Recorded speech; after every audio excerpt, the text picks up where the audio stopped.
Muling sasagwan para sa bayan ang Pinay rower na si Joanny Delgaco sa kanyang huling classification race sa 2024 Paris Olympics. Sasabak si Delgaco sa D-Finals ng Women's Single Sculls event, kung saan ika-19 na ranggo ang pinakamataas na maaari niyang makuha.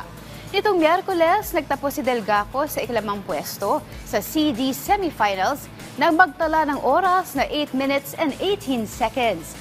Biguman sa kanyang punteriya na makapag-uwi ng medalya para sa Pilipinas. Para kay Joanny, tiyak na magsisilbing learning experience sa kanya ang pagsalang sa pandaigdigang entablado. Meron ding mensahe si Delgaco para sa kanyang mga kababayan.